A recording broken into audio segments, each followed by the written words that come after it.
commentators stating that India is still overvalued, overpriced. What do you think are market sentiments, firstly from capital markets point of view and from the economic growth perspective, where you are looking at? So first on the capital markets, I think in the last 18 months, we've seen our markets hardly do anything. We've been one of the biggest underperformers. In fact, in my last 25 years of tracking emerging markets, I've never seen India underperform so much. In fact, 2025 has been a blockbuster year for emerging markets. Emerging markets on an aggregate is up 30%.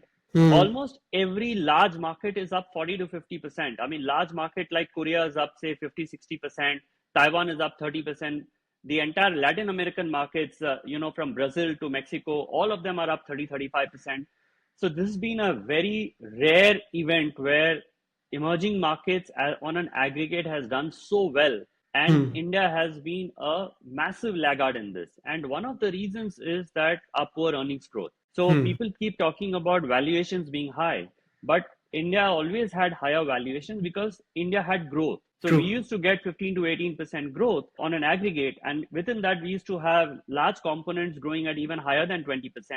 And the companies which grew at higher than 20% had a higher valuation. Unfortunately, what we've had is last 18 months, we've faced very low growth. And in my view, it comes from the low nominal GDP that we've seen, where WPI is literally zero, CPI is now heading to its all-time low ever. And all these factors combined have led to a poor earnings growth. In our view, this is changing now. So the next year, which is say 26, 27 financial year, we think that the market aggregate earnings growth will be north of 15%. Okay. So we will come back to our growth path, which is what our, the trademark for India was high growth companies. We are going to get into that growth phase from next year. One, thanks to the low base effect. Two, also because of all the policy initiatives from the central bank and from the government. Okay. We will see earnings growth come back. And that will result in a stronger market growth from next year. That's my broad view. As I said, it's very difficult to predict markets. But when I look at the data points, it is suggesting to me that we are poised very well. So this we are looking from the capital markets. And what are you anticipating that government will unravel in this budget? Like last time they did for real estate. My personal view is that the government has been over focused on fiscal deficit. Our target is 4.4 for the current year. And I think they will meet the target despite what they've done with GST cuts, which has an impact on the revenue that their government will generate. I think it will come at the expense of capital expenditure, is my view, that they will spend lesser on capital expenditure because finally there's a finite pool of money. And if you're going to lose out because of GST, then you have to compensate that from some other pool. So my view is that they will do lesser capex. And the same can happen with a lot of the state governments also, because they also are party to the GST cut.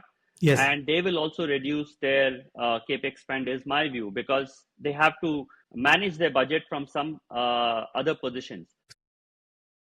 So that, in my view, isn't very good. So if you ask me what is my wish list for the budget next year, is that let the government keep a status quo on fiscal deficit. Let it be closer to where it is, which is 4.4%, or even maybe a 10 basis points increase in fiscal deficit, which increases the growth potential for the country. So along with the fiscal stimulus, if the government can give, which they have already given to some extent from the GST cuts, and the monetary stimulus which central bank can give because of the low inflation, these the combination of these two will boost growth. So I'm not getting into nitty-gritties of what I'm expecting from taxation for individuals or capital gains or any of those. If I see a broad number of fiscal deficit number, which is not I'm just hoping that they don't take it to 4%.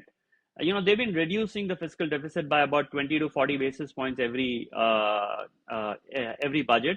I'm just hoping that they just take a pause for a year, which will be good for growth.